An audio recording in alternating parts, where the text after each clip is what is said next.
জান্নাত যেতে হবে। দু চারটা হাদিস আপনাদের সামনে তুলে ধরছি।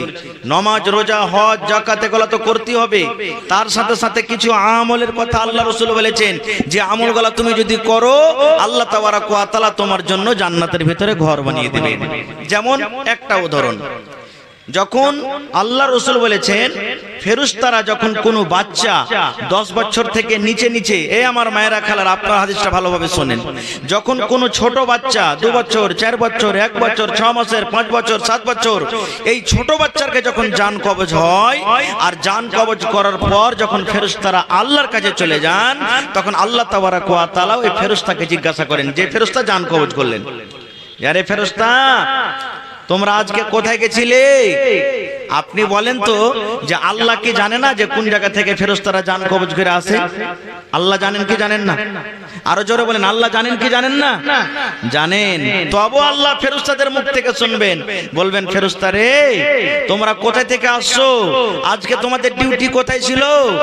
তখন ফেরেশতারা বলবে যে আল্লাহ আজকে আমরা বনালী এলাকাতে ছিলাম, বনালীতে মাটকোপাতে কিংবা কোঠি বাড়িতে কিংবা খড় বাড়িতে কিংবা বঙ্কাতে আমরা ছিলাম। আল্লাহ বলবে কি করে এসেছো তোমরা? বলবে আল্লাহ ওই জায়গাতে আমরা আজকে জান কবজ করে এসেছি। এবার আল্লাহ তাবারাক ওয়া তাআলা বলবেন কার জান কবজ করেছো? বলবেন আল্লাহ অমুক গ্রামের অমুক টোলার অমুক মহিলা কিংবা অমুক লোকের ছেলের ছোট্ট মাসুম বাচ্চার জান কবজ করেছি। এবার আল্লাহ তাবারাক ওয়া তাআলা ওই ফেরেশতাকে বলবেন, রে আমার ফেরেশতা যখন তুমি আমার ওই বান্দার ছেলের জানখানাকে কবজ করো, তার কলিজা খানাকে যখন তোমরা কবজ করো, রূহটাকে তার কবজ করো, এই আমার ফেরেশতার দল তোমরা শুনে নাও, যখন তুমি আমার ওই বান্দার ছেলে মাটকোপা গ্রামের কিংবা খট্টি হাসেলি পঞ্চায়েতের কিংবা বানসর গ্রামের কিংবা কোঠে বাড়ির কিংবা খড় বাড়ির গ্রামের আব্দুল্লাহর ছেলের জানটাকে যখন তুমি কবজ করো, আব্দুর রহমানের ছেলের জানখানাকে যখন তুমি কবজ করো, ওই কবজের টাইমে মতের সময়তে আমার ওই বান্দা বান্দিরা কি অবস্থায় ছিল, কি করছিল, কি বলছিল একটু বলে দাও। এরে মুসলমান, আল্লাহ রাব্বুল আলামিন সব কিছু জানেন, তবু আল্লাহ রাব্বুল আলামিন ফেরেশতাদের মুখ থেকে শুনবেন। এবার ফেরেশতারা বলবেন মাবুদ যখন তোমার ওই বান্দার ছেলের জানখানাকে আমরা কবজ করলাম, ওই টাইমে তারা কান্নাকাটা করেনি, হাউমাউ করে চিৎকার করেনি। আল্লাহ যে ওই টাইমে ওই সময়তে তারা কোন রকম মুখ দিয়ে কথা বলেনি। আল্লাহ বলবেন কি বলেছিল রে ফেরেশতা একটু বলে দাও, আমি জানতে চাই।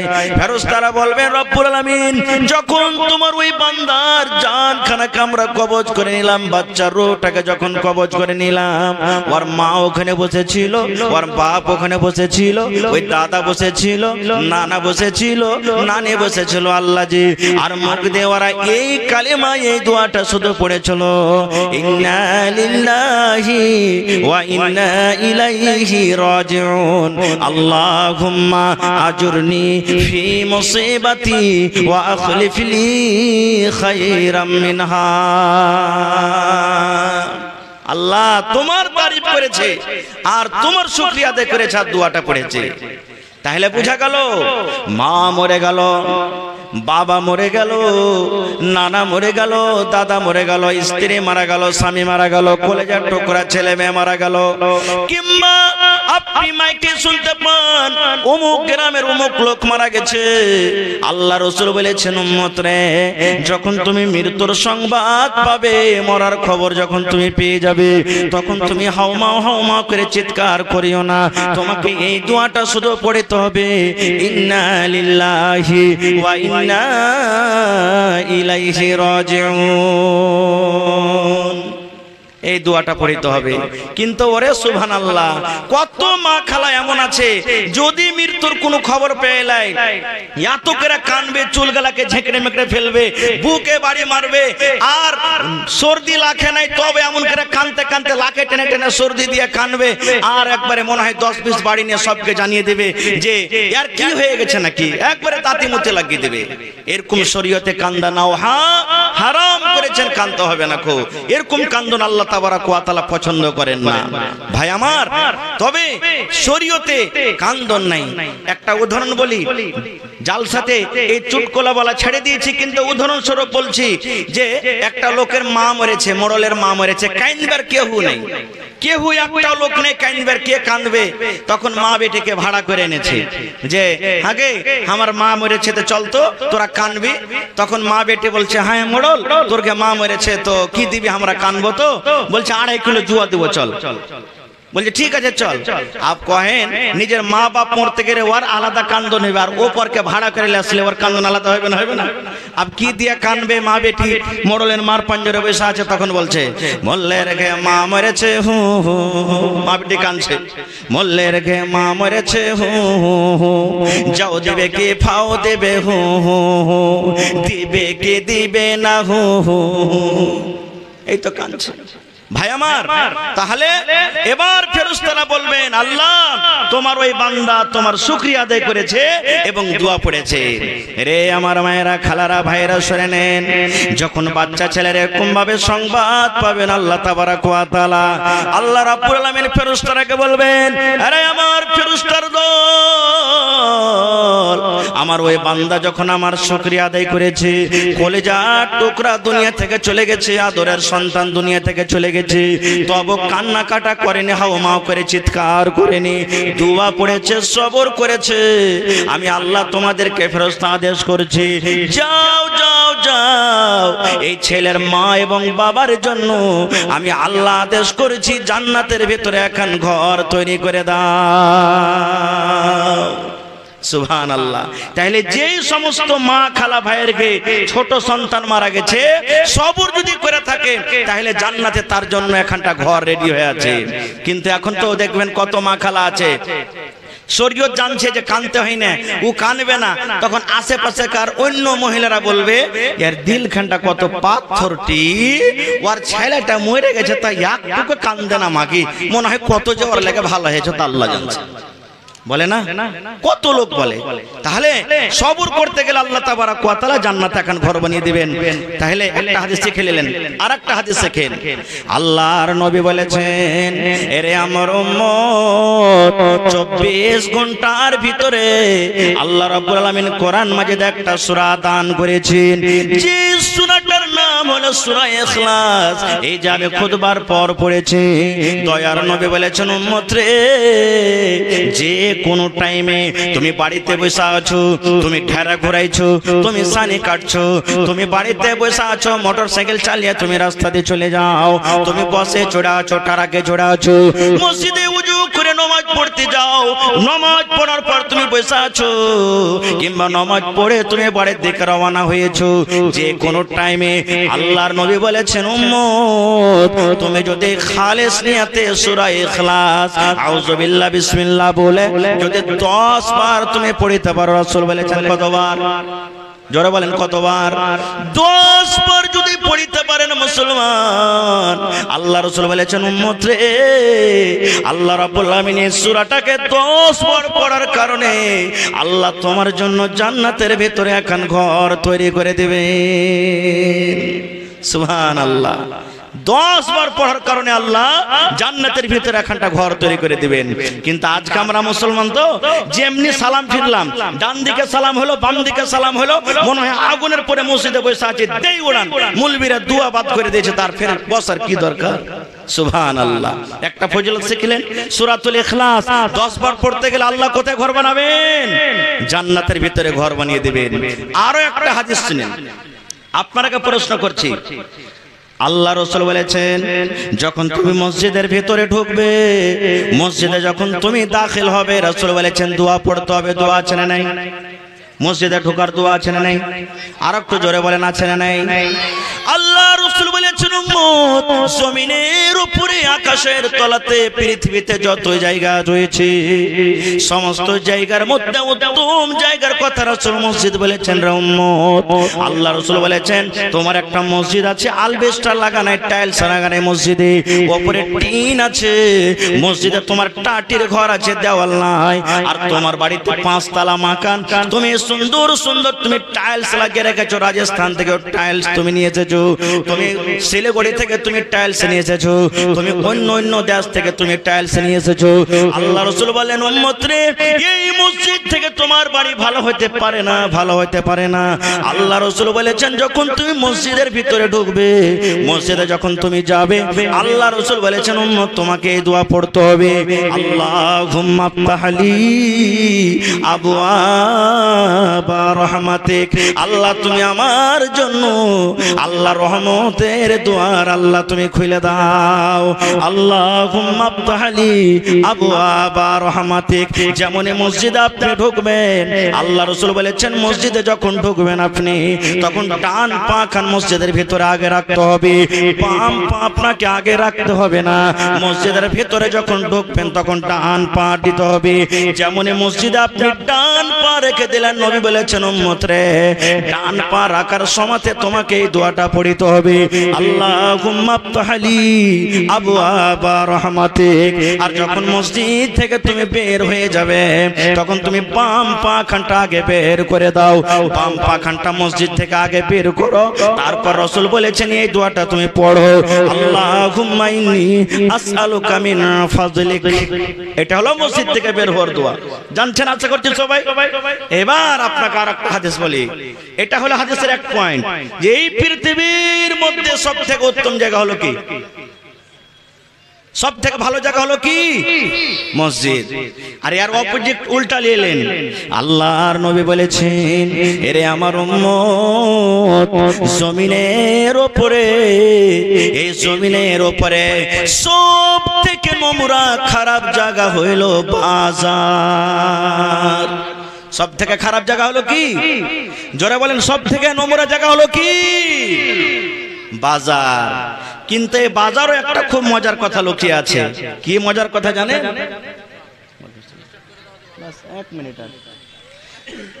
বাজার, এবার বলবেন মাওলানা বাজারে কি লুকিয়ে আছে? আল্লাহ রাসূল বলেছেন, আমার অত সময় কথা বলতে পারবো না রে বন্ধু, একবারে শর্টে বলি। মসজিদে ঢুকলেন দোয়া আছে, মসজিদ থেকে বের হলেন দোয়া আছে, আপনি ল্যাট্রিনে গেলেন দোয়া আছে, ল্যাট্রিন থেকে বের হলেন দোয়া আছে, কবরস্থানে গেলেন দোয়া আছে, বিবির কাছে আছে দোয়া আছে, প্রত্যেক জায়গাতে দোয়া আছে।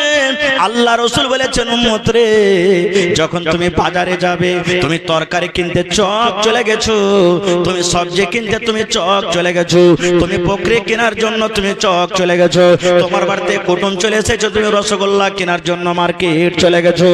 আল্লাহ রাসূল বলেছেন উম্মত, জমিনের উপরে সব থেকে নোংরা খারাপ জায়গা হলো বাজার, মার্কেট। কিন্তু নবী বলেছেন উম্মত রে, ওই মার্কেট যখন তুমি ঢুকবে, যখন তুমি তরকারি কিনতে যাবে, যখন তুমি সবজি কিনতে যাবে, যখন তুমি নাস্তা কিনতে যাবে, মার্কেটে ঢোকার আগে আগে রাসূল বলেছেন তোমাকে একটা দোয়া পড়তে হবে উম্মত, একটা দোয়া পড়ে তোমাকে মার্কেটে ঢুকতে হবে। যদি তুমি দোয়াটা পড়ে মার্কেটে ঢুকে যাও, আল্লাহ রাব্বুল আলামিন তোমার জন্য কতটুকু ইনাম রেখেছেন, ফজিলত রেখেছেন শুনেন। আল্লাহ রাসূল বলেছেন মার্কেটে যাওয়ার আগে, চকে যাওয়ার আগে যদি তুমি যখন চক ঢুকবে, তুমি দোয়াটা যদি পড়ে নাও, আল্লাহ রাসূল বলেছেন জীবনে যত তোমার বড় ছোট ছোট পাপ হয়েছে, যত জীবনে ছোট ছোট গুনাহ হয়েছে, আল্লাহ তোমার জীবনের 10 লক্ষ গুনাহকে আল্লাহ মাফ করে দিবেন। সুবহানাল্লাহ। কত গুনাহ মাফ করবেন? 10 লাখ গুনাহ আল্লাহ মাফ করে দিবেন। সুবহানাল্লাহ। আর কি জীবনে 10 লক্ষ নেকি আল্লাহ রাব্বুল আলামিন আপনার রেজিস্টারে আল্লাহ তুলে দিবেন। 10 লক্ষ আল্লাহ মর্যাদা পাবার, আল্লাহ আপনার ফজিলত বাড়িয়ে দিবেন, দরজাকে আল্লাহ উঁচা করে দিবেন। তারপরে রাসূল বলেছেন উম্মত রে, মসজিদে যখন তুমি যাবে, চতুর্থ নম্বর ফজিলত হলো এই যে এই দোয়াটা পড়ার কারণে আল্লাহ রাব্বুল আলামিন তোমার জন্য জান্নাতের ভিতরে এখন ঘর বানিয়ে দিবেন। তাহলে বাজারে ঢুকতে গেল দোয়া পড়তে হবে, আর ওই দোয়াটার ফজিলত কি 10 লাখ নেকি আল্লাহ আপনাকে দান করবেন, 10 লাখ গুনাহ মাফ হবে, আর 10 লাখ দরজা আল্লাহ আপনাকে উঁচা করে দিবেন, আর জান্নাতের ভিতরে একখানটা ঘর বানিয়ে দিবেন। দোয়াটা পড়তে ইচ্ছা হয়েছে না, হয় না? এত লেখি আমার মন আছে না নেই? বলবেন হাজি মাওলানা দোয়াটা কি? একবারে ছোট্ট দোয়া, পড়েন আমার সাথে। লা ইলাহা ইল্লাল্লাহু ওয়াহদাহু লা শারীকা লা, লাহুল মুলকু ওয়া লাহুল হামদু, ইহয়ী ওয়া ইউমীত ওয়া হুয়া হাইয়ুন লা ইয়ামুতু বিয়াদিহিল খায়র ওয়া হুয়া আলা কুল্লি শাইইন কাদির। এটা বাজারে ঢোকার দোয়া, এটা বাজারে সান্নার দোয়া, বাজারে দাখিল হওয়ার দোয়া। লা ইলাহা ইল্লাল্লাহু ওয়াহদাহু লা শারীকা লা, লাহুল মুলকু ওয়া লাহুল হামদু, ইহয়ী ওয়া ইউমীত ওয়া হুয়া হাইয়ুন লা ইয়ামুতু বিয়াদিহিল খায়র ওয়া হুয়া আলা কুল্লি শাইইন কাদির। এই দোয়া পড়ে বাজার যাবেন, সুবহানাল্লাহ, আল্লাহ জান্নাতে আপনার জন্য একখানা ঘর রেডি করে দিবেন। এরকম অনেক আমল আছে, কথা আছে, সবটিকে বাদ দিয়ে দিলাম। আল্লাহ বাঁচিয়ে রাখেন, ইনশাআল্লাহ বিষয়ে কোনদিন আলোচনা করব। তবে আর একটা হাদিস শুনলেন এই আমলের মধ্যে আল্লাহ রাসূল 1400 বছর আগে এলান করে দিয়েছেন, মান বানা লিল্লাহি মসজিদান বানাল্লাহু লাহু বাইতান ফিল জান্নাহ। আল্লাহ রাসূল বলেছেন, উম্মত, আল্লাহ তাবারক ওয়া তাআলার এই জমিনে পৃথিবীতে আল্লাহর ইবাদত করার জন্য, আল্লাহর বান্দেগি করার জন্য, আল্লাহর পূজা পাঠ করার জন্য তোমরা যদি একখানা মসজিদ তৈরি করতে পারো, মসজিদে সাহায্য করতে পারো, মসজিদে ইট দিতে পারো, মসজিদে গিট দিতে পারো, মসজিদের জমিন দান করতে পারো, মসজিদে সিমেন্ট দিতে পারো, আল্লাহ রাসূল বলেছেন, উম্মত রে, আল্লাহ রাব্বুল আলামিন তোমার জন্য জান্নাতের ভিতরে একখান ঘর আল্লাহ তৈরি করে দিবেন। নারে তাকবীর, সুবহানাল্লাহ। তাহলে ভাই, আজকে কোন আল্লাহর বান্দা আছেন যে আল্লাহ এই পৃথিবীতে ঘর যদি তৈরি করি তা আল্লাহ তাবারক ওয়া তাআলা জান্নাতের ভিতরে ঘর তৈরি করে দিবেন? এখানে কোনো নর নারীর কথা নয়, যে কোনো মুসলমান নর নারী। আর এখনই মাদানী সাহেবের একটু আগে আপনারা শুনলেন যে এই পৃথিবীতে যদি একটা পাখির বাসা যে আছে, ঘোষলা বাসা, বাসার সমানও যদি কেউ মসজিদ তৈরি করে, আল্লাহ তাবারক ওয়া তাআলা তার জন্য জান্নাতে একটা ঘর বানিয়ে দিবেন। আর আপনারা জানলেন যে বাসা থেকে মুরাদ কি? ধরেন যে আপনার মসজিদ 150 বাই 150 আছে, এদিকে 150 ফিট, এদিকে 150 ফিট। এবার ধরেন ওই মসজিদে আপনার 50 লাখ টাকা খরচ হবে। এবার আপনি তো 50 লাখ টাকা একাই দিতে পারবেন না, তো আল্লাহ রাসূল বলেছেন, উম্মত, ওই মসজিদে তুমি 10,000 দিয়ে দাও, 5,000 দিয়ে দাও, 10 টাকা দিয়ে দাও, 100 টাকা দিয়ে দাও, ইট দিয়ে দাও, সিমেন্ট দিয়ে দাও, গিট্টি দিয়ে দাও, ছড় দিয়ে দাও। এই তুমি দানে যে সহযোগিতা করলে, তুমি দানে ভাগীদারি হয়ে গেলে, আল্লাহ তাবারক ওয়া তাআলা এই ভাগীদারির কারণে তোমাকে জান্নাতে একটা ঘর দিয়ে দিবেন। যখন হযরত উসমান গনি রাদিয়াল্লাহু তাআলা আনহুকে, সুবহানাল্লাহ, বাড়িতে ঘেরাও করেছেন, উসমান যখন শহীদ হয়েছিলেন বাড়িকে ঘেরাও করা হয়েছে, মসজিদের পাশে একটা জমিন পড়ে আছে, ফাঁকা জমিন। আল্লাহ রাসূল সাহাবীদের মধ্যে এলান করে দিলেন, রে আমার সাহাবীর দলেরা, তোমরা কে এমন আছো এই মসজিদের জমিনটা তোমরা যদি খরিদ করে মসজিদে মালাকি দিতে পারো, এই জমিনটাকে খরিদ করে তোমরা মসজিদে মিলে দিতে পারো, আল্লাহ রাব্বুল আমিন তার বিনিময়ে জান্নাতের ভিতরে একখান ঘর বানিয়ে দিবেন। হযরত উসমান গনি রাদিয়াল্লাহু তাআলা আনহু ঘরে বন্দী হয়েছে, বের হইতে পারেন না। মেসেজ করে দিলেন, খবর দিয়ে দিলেন, ইয়া রাসূলুল্লাহ, আমি উসমান, যত টাকা লাগবে গো নবীজি, যত টাকা লাগবে, পয়সা লাগবে, আমি উসমান এই জমিনটাকে খরিদ করে মসজিদে আমি সাটিয়ে দিলাম, যেমন লাগিয়ে দেওয়া। আল্লাহ নবী তার জন্য দুনিয়াতে জান্নাতের খুশখবরি দিয়ে দিলেন। ভাই দেখি আজকে এই খড়বাড়ি জামে মসজিদের জন্য, আল্লাহর ঘরের জন্য আজকে এক মসজিদের পরে কত অত্যাচার জুলুম হয়েছে ফিলিস্তিনে, আপনারা জানছেন। বাইতুল মুকাদ্দাস, মসজিদে আকসা, যেই মসজিদে আমার নবী, আপনার নবী, সারা পৃথিবীর নবী মেরাজের রাতে গিয়ে 2 রাকাত নামাজ আদায় করেছিলেন, আর সমস্ত নবীরা ওই নবীর মুক্তাদি হয়েছিলেন, সুবহানাল্লাহ। সেই মসজিদের পরে কত অত্যাচার জুলুম, আজ আমরা হাই আফসোস করছি। দেখি আজ আজকে আমার এই খড়বাড়ি এলাকা থেকে নিয়ে বঙ্কা বনেলি এলাকা থেকে নিয়ে বিভিন্ন জায়গা থেকে এই মসজিদের পেন্ডালের তলাতে আজকে আমরা বসে আছি। দেখি কোন আল্লাহর বান্দা আছেন 1 লাখ টাকা মসজিদে কেউ দিতে পারবেন? দেখি কোন আল্লাহর বান্দা আছেন 50,000 দিতে পারবেন? দেখি কোন আল্লাহর বান্দা আছেন আজকে 1000 ইটের দাম দিতে পারবেন? এই যে 3 পানিয়াতে জালসা হলো 9 তারিখে, সুবহানাল্লাহ, ওখানে 11 লাখ টাকা কালেকশন হয়েছে, সুবহানাল্লাহ। এই যে আমার মাওলানা বসে আছেন, মাওলানা জালালউদ্দিন সাহেব বানসর থেকে এসেছেন। উনি গত বছর মনে হয় 27 লাখ কি কয় লাখ তার গ্রামে কালেকশন হয়েছে, আর এবারও জালসা আছে। আল্লাহুস সামাদ। আর এই জায়গাতে আমার এই মুখিয়াজি মুজাহিদুল ইসলাম সাহেবের এই জালসা আপনারাকে নিয়ে করেছেন, আপনারা তার সহযোগিতা করছেন। আল্লাহ ইজ্জত সম্মানে রেখেছেন, ইজ্জত দিয়েছেন। এর আগে কবরস্থানে জালসা হয়েছে, আপনারা খুব মোটা মোটা করে দান করেছেন। ভাই আজকে তো আল্লাহর ঘরের জন্য জালসা। দেখি কোন আল্লাহর বান্দা যে মাওলানা আমি 5 কুইন্টাল রড দিয়ে দিলাম, আমি মাওলানা 5000 ইট দিয়ে দিলাম, মাওলানা আমি 100 বড়া সিমেন্টের দাম দিয়ে দিলাম, মাওলানা আমি 2-4 গাড়ি কিংবা 1 ট্রাক বালুর দাম দিয়ে দিলাম। দেখি কোন আল্লাহর বান্দা আছেন। আমার মা, খালা, দাদি, নানিরাকে বলবো যে আপনারা একটু মোটা মোটা করে কমপক্ষে 1 বড়া 2 বড়া করে সিমেন্টের দামগুলো দিয়ে পাঠান। হাতের, নাকের, কানের যা আছে আপনারা দিয়ে পাঠান। এবং জালসার কমিটিকে বলবো মা খালারকে পিন্ডালে তাড়াতাড়ি করে চাদর দিয়ে পাঠান। মা খালাদের পিন্ডালে চাদর দিয়ে পাঠান। কমিটির লোক মুখে যে আপনি চাদর দিয়ে পাঠান, যারাকে ঠিক করে রেখেছেন মহিলা পিন্ডালে। তো ভাই আসেন দেখি, আপনি 1 টাকা দেবেন 1 টাকা নিব, 5 টাকা দেবেন 5 টাকা দেব। তবে দেখি আজকের জালসাতে কোন একটা লোক আছেন, একটা লোক 50,000 টাকা দিতে পারবেন, একটা লোক 20,000 টাকা দিতে পারবেন। আর দেখি 10টা 15টা লোক কম করে 10,000 করে, আর 10টা 15টা লোক 5,000 করে দিতে পারবেন। তারপরে 50টা লোক 2,000 1,000 করে দিতে পারবেন। দেখি কোন আল্লাহর বান্দা আছেন। সর্বপ্রথমে দেখি এই মসজিদের জন্য, আল্লাহর ঘরের জন্য আল্লাহ যে কত খুশি হবেন আজকে আপনাদের প্রতি। আল্লাহ তাবারাক ওয়া তাআলার রহমত আপনাদের প্রতি বর্ষিবে।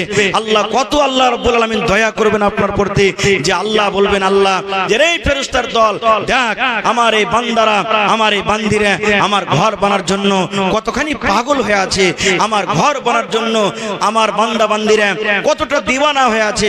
দেখ রে ফেরেশতার দলেরা, দেখ তোমরা তো বলেছিলে যে আল্লাহ এরা দুনিয়াতে লড়াই ঝগড়া ফাসাদ করবে, কিন্তু দেখ লড়াই ঝগড়া তো আমার বান্দারা করছে। তার সাথে সাথে দেখ তাদের ঈমানি জজবা কত, আমার সাথে ভালোবাসা দেখালছে, আমার ঘরকে কত মহব্বত ভালোবাসা করে। আল্লাহ তাবারাক ওয়া তাআলা কত খুশি হবেন। তো ভাই আমার একটু আপনারা উঠে এসেন, বেশি সময় আপনারা লিয়েন না। আমার টাইম মাত্র 11টা পর্যন্ত আছে। 11টার মধ্যে আপনারা আল্লাহর হস্তে 1000 500 2000 5000 1000 10000 20000 ইট গিট্টি সিমেন্ট আল্লাহ যাকে যেরকম ভাবে তৌফিক দিয়েছেন আপনারা চট করে নিজের দানটাকে আপনারা রেখে যান। এই দেখেন দান আসতে শুরু হয়েছে, মাশাআল্লাহ। একজন আমার বুড়া নানা 500 টাকা দান করেছেন, একজন ভাই আমার 500, একজন 200, আর কয়েকজন 200 100 500 1000 করে দান করেছে। ভাই আমার আসেন দেখি, একটা লোক 10,000 টাকা কেউ দিতে পারবেন, একটা লোক 5,000 টাকা 100 সেফটি বালুর দাম। দেখি কোন লোক দিতে পারবেন কি পারবেন না। ভাই আমার আল্লাহ তাবারাক ওয়া তাআলা বলেন বান্দা আমার রাহে তুমি খরচ করো, আমি আল্লাহ তাবারাক ওয়া তাআলা তোমাদেরকে আরো দান করব। মাশাআল্লাহ। কি নাম আপনার? মোহাম্মদ ফিরোজ। ছেলে মারা গেছে, তার জন্য 500 টাকা। আল্লাহুস সামাদ। মাশাআল্লাহ, জাযাকাল্লাহ। রব্বানা যালামনা আনফুসানা ওয়া ইল্লাম, যে মা মারা গেছে, মা বেঁচে আছে আল্লাহ। একজন ভাই আমার মার জন্য 500 টাকা দান করেছেন, একজন ভাই আমার ছেলে মারা গেছে তার জন্য 500, আরো একজন ভাই আমার 500। আল্লাহ 10-20 করে ছেলেরা দান করেছে। আল্লাহ আরো একজন আমার ভাই ছোট ভাই 5 টাকা দান করেছে। আল্লাহ তারকে দান তুমি কবুল করে নাও। আহা, মা বাপ মারা গেছে, আর এখানটা পারবেন না, জোড়া লাগিয়ে দেন ভাই। হ্যাঁ এখানটাই নিব, জোড়া লাগিয়ে দেন, ভালো হবে ইনশাআল্লাহ। যদি না আছে ফোন পের ব্যবস্থা আছে, ফোন পে দিয়ে দেন। গত রাতের ধ্বজাঘাটে মোটামুটি আমাকে লাগছে 1 লাখ টাকা শুধু ফোন পে টাকা এসেছে। আল্লাহুস সামাদ। এই যে ডিজিটাল ইন্ডিয়া, মানে এগুলা ডিজিটাল ইন্ডিয়া, কত সরকার ব্যবস্থা করে দিয়েছে, কত আসানি করে দিয়েছে। পকেটে নাই, মোবাইলে আছে, একবারে চট করে মেরে দিন। মাশাআল্লাহ। তো আমার ভাই 1000 টাকা দান করবেন নাকি? হ্যাঁ আছে, ফোন পের ব্যবস্থা আছে আপনার এখানে? জি দেন, ফোন পে দেন এখানে। আচ্ছা, মা বাবার জন্য নাকি বেঁচে আছে তারা? আহা, মারা গেছে। আল্লাহ মা বাপ দুনিয়াতে নাই, মাটির ঘরে আল্লাহ সীতা আছে। মা বাপকে স্মরণ করে ভাই আমার 1000 টাকা আল্লাহ দান করলেন।